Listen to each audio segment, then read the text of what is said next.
काशिफ, आपने और आपने बुरहान, ये जो म्यूज़िक वीडियो बनाया है, इसके पीछे क्या थॉट है, what is it about? Basically ये जो म्यूज़िक वीडियो है ये है तो मेंटल हेल्थ पे, जैसे तैयबा ने एक्सप्लेन किया। अच्छा, इसकी जो थॉट प्रोसेस है वो ये है कि आप इर्द गिर्द देखते हैं अपने दोस्तों में, ख़ानदान में, रिश्तेदारों में कि लोग बज़ाहिर चीज़ें एक्सप्लेन नहीं करते, बताते नहीं हैं, कभी कभार वो गुफ्तगू नहीं करते जो गुफ्तगी करनी चाहिए। तो मैंने यही सोचा अपने दोस्तों को देख के कि अब जैसे गाने के अंदर भी ये जिक्र है कि चाय पे जब हम बैठते हैं दोस्तों के साथ अमूमन, तो वो बाकी बातें होती हैं लेकिन वो असल जो दिल की बात होती है वो नहीं करते। तो ये चीज़ देखते हुए मुझे ये प्रोसेस आया कि मैं ये कॉन्सेप्ट लिखूँ, इसका म्यूज़िक बनाऊँ और फिर आगे हम इसको लेके चलें। और आपने इसमें क्यों कोलैबोरेट किया? सो बेसिकली बुरहान और मैं हम लोग यूनिवर्सिटी से एक साथ थे एंड बैक इन 2017-16 हम लोगों ने ये डिसाइड किया था कि हम लोग मिलके कुछ सोशल कॉज और चीज़ों के ऊपर हमने काम करना है। But those were initial days जब हम इंडस्ट्री में भी आए थे, तो उस वक्त हम लोग सीधे सीख रहे थे। मैं डॉन में उस टाइम काम कर रहा था, बुरहान जो है वो फ्रीलांसिंग म्यूज़िक और कंपोजिशन में लगा हुआ था।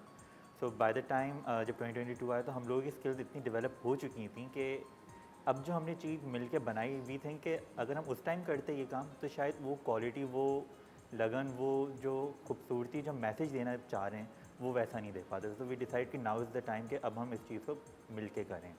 एंड अगेन जैसे डॉक्टर तैयबा या बुरहान ने ये बताई बात कि मेन मोटिव ये है कि हम लोग अवेयरनेस ज़्यादा क्रिएट करना चाह रहे हैं, बिकॉज कैंपेन्स चल रही हैं, बातें तो हो रही हैं, हर जगह हो रही हैं, बट अगर आप देखें मिडिल क्लास फैमिलीज या जो लोअर मिडिल क्लास फैमिलीज होती हैं उनमें एग्जिस्ट करती है चीज़, बट पीपल फील दिस कि एक स्टिग्मा है, एक निशान है ऐसा जिसको अगर वो जिक्र भी करें तो वो उनके किरदार के ऊपर कोई मतलब धब्बा लग रहा है। तो we just want to create कि वो स्टिग्मा नहीं है, ये it is a like any other health condition, चाहे वो नज़ला ज़ुकाम कुछ भी होगा, तो ये भी एक कंडीशन है जिसको आप डॉक्टर के पास जाना चाहिए, बात करनी चाहिए, बिल्कुल बात करनी चाहिए, ऑफ तो course. That is the main motive जिसके लिए लेकिन हमने करा। आप लोग ऑफ कोर्स दोनों एक तालीम याफ्ता यंग यंगस्टर्स हैं, यंग इंडिविजुअल्स हैं, यंग मैन हैं, काम कर रहे हैं, प्रोफेशनल्स हैं।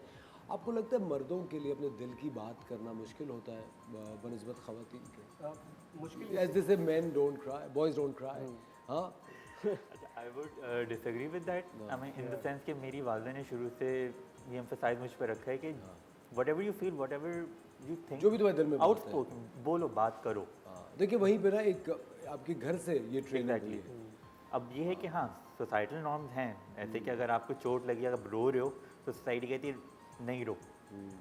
बट एक चीज़ है कि इजहार किस तरीके से फिर इंसान करेगा, अगर वो मतलब किसी तरीके से तो इजहार करनी है ना, अगर इस तरीके से नहीं करेगा तो गुस्से में आएगी, वो चीज़ तब्दील होगी, या जहनी शिकार चीज़ों का होगा, तो वो कहीं ना कहीं से तो इजहार होना ही है। बिल्कुल, एक तरीके से नहीं तो आप दूसरे तरीके से तो इजहार करते ही हो।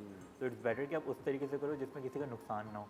Of course. और हमेशा से ये चीज़ एक कही गई है कि अगर मर्द अपने दोस्तों के ग्रुप में या कहीं पे एक्सप्रेस करेंगे तो बाद में उनका मजाक उड़ाया जाएगा। हाँ, कि अबे तू क्या कह रहा है? हाँ तू यार, तू रो रहा है, बहुत तू सेंटी शायद- हो गया यार तू, बहुत सेंटी हो गया यार तू। चलिए खवातीन और हज़रात, ये कॉन्वर्सेशन यहाँ पे जारी है। अभी हम लेते हैं एक छोटा सा ब्रेक, कहीं में जाएगा वॉचिंग द मॉर्निंग स्टार। मिलते हैं आपसे ब्रेक के बाद।